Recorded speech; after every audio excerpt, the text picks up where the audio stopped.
Robschild, no investment advice. Welcome to the show where we view the financial markets using Benjamin Graham's investment philosophy, macro technicals, and a touch of crystal ball gazing.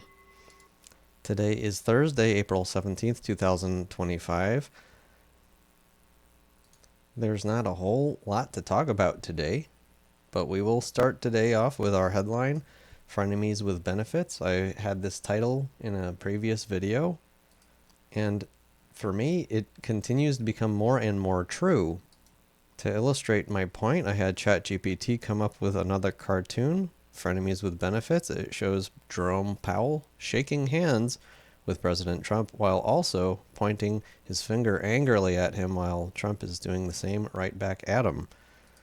Trump being a mainly real estate businessman, it's hard to say if he understands his role in this equation, but certainly Powell sees this relationship as a very strong frenemy with benefits kind of a situation. Jerome Powell is very highly aware of the asset bubble that we are currently in. Housing prices have never been higher. People are investing in coin, Bitcoin. Gold is atrociously high right now. We will get to someone else mentioning that in another video that I'm going to recommend. Add to the chaos that we have a situation where if we don't get deficits under control one way or another, it's going to be running away. When you combine that with above 2% inflation and higher rates, it could mean the end of the US dollar itself.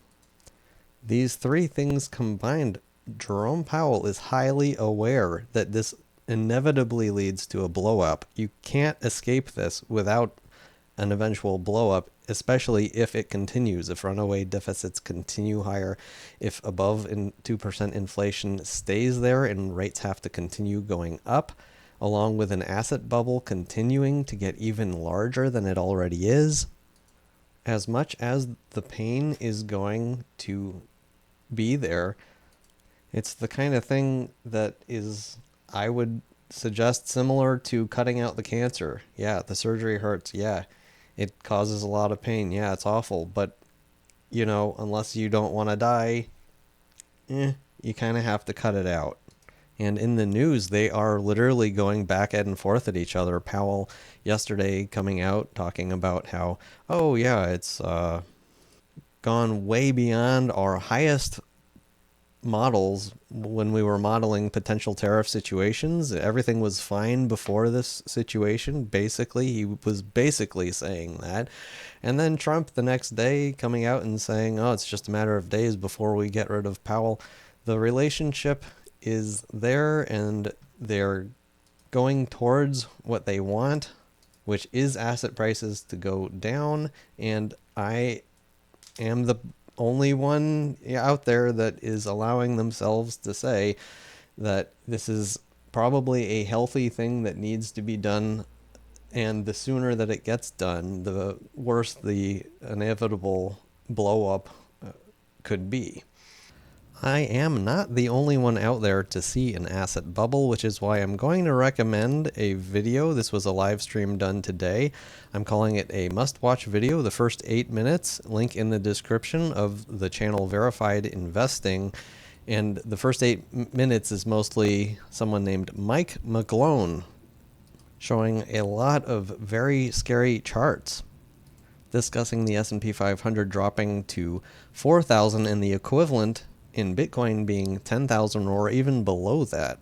If you're unfamiliar with Mike McGlone or the Market Mavericks series on this channel, I highly, highly recommend that you watch just the first 8 minutes of this. Next, community topics. I'm just going to continue this theme because I really like it. What moves, if any, did you make today? Comment below and discuss. I have been considering a Discord or a Twitter thing eventually. Don't have it yet. For now, the comment section on YouTube is going to have to suffice. I sat on my hands today. I didn't do anything. I am comfortable in my positioning. Coming up later this week, as in tomorrow, markets are closed on Friday, and I'm sure over the weekend we'll get all sorts of more news that will rock markets. as they continue to do so. As always, thank you for watching, subscribing, commenting, and supporting. Before we get to the charts, here are the daily reminders. No changes for today. And here are the crystal ball ratings and the Robschild portfolio. No changes for today. Jerome Powell yesterday brought up the 10-year break-even inflation rate. This prices with huge amounts of money, betting on what the next 10 years of inflation will be.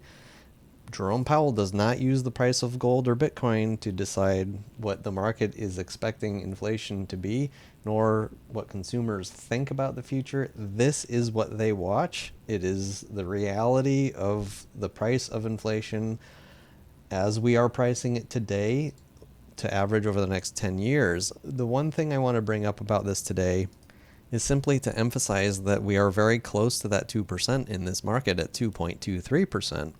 And at the same time, the Fed Jerome Powell, chair, is very hawkish here.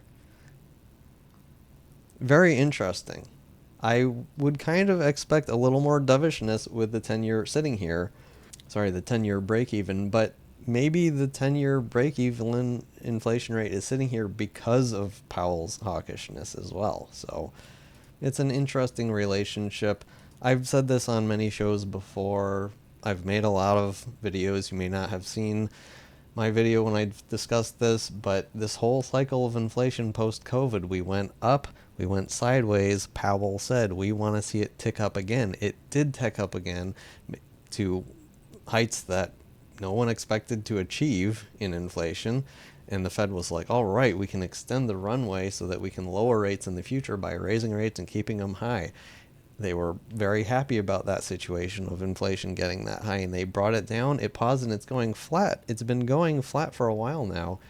And with the Fed Chair Jerome Powell continuing to be hawkish at this point, tells me the whole story.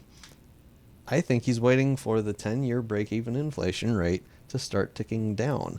And when that does occur, I think that we will be seeing deflation, and no one afraid of it for the first time in a very long time.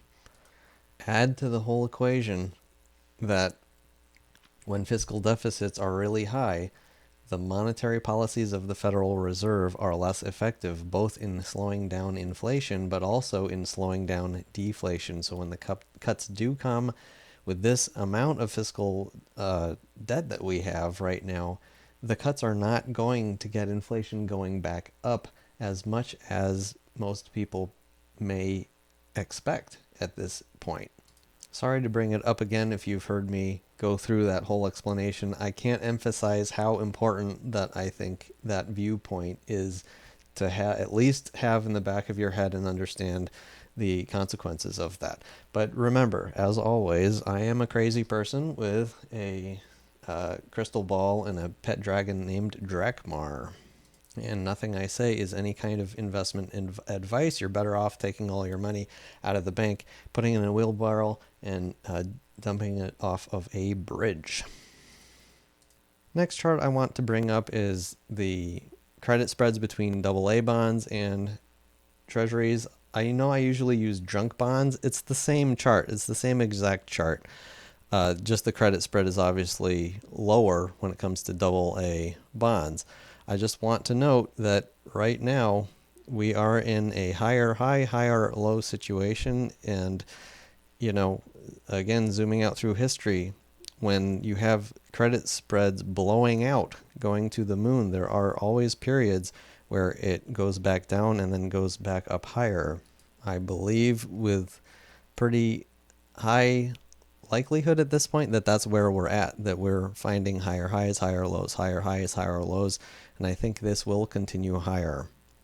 As I said in the beginning of the show, not a lot to see in charts. SPX, the S&P 500, again, just like yesterday, waiting for another shoe to drop.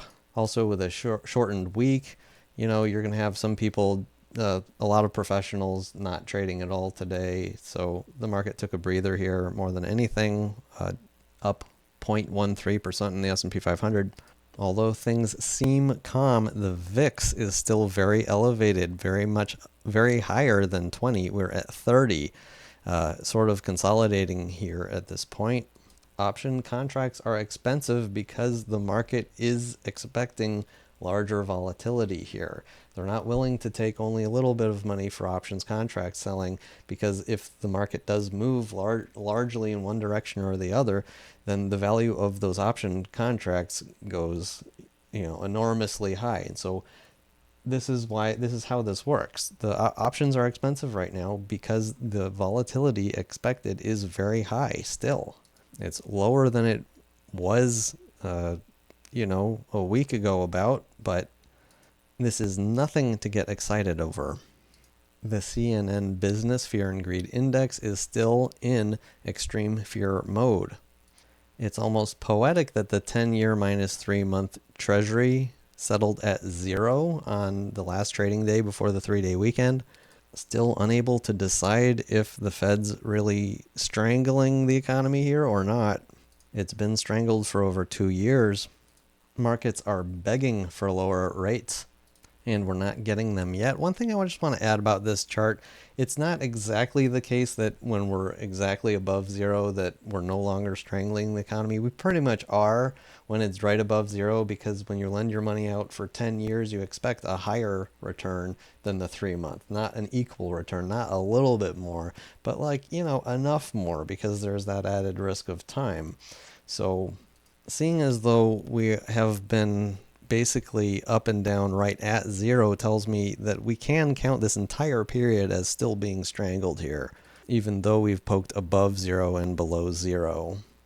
I kind of want us to have the bottom be around 0.4% to be convinced that the market is no longer being strangled. Last chart of the day, not a lot of charts caught my eye, but this one did. Partly because it is one of my investments, MSOS, a cannabis ETF. I talked about it yesterday being the only thing that seemed to go up by, and it went up by 4.5%. Today it went up, after going up 4.5% yesterday, going up 10.3% today. The short interest on this fund is relatively high. It sits around 8 to 10%, and so we could see a bit of a short squeeze here, but yeah, maybe not. I'm astonished at how low this thing is getting. I'm certainly not selling in this range. Maybe every company in this fund can go bankrupt and disappear, or have to restructure or something like that, but I don't think so. But I'm just a guy with a crystal ball. And that's all from me and my crystal ball. Hope you enjoyed. Thank you for watching, and see you next time. Robschild.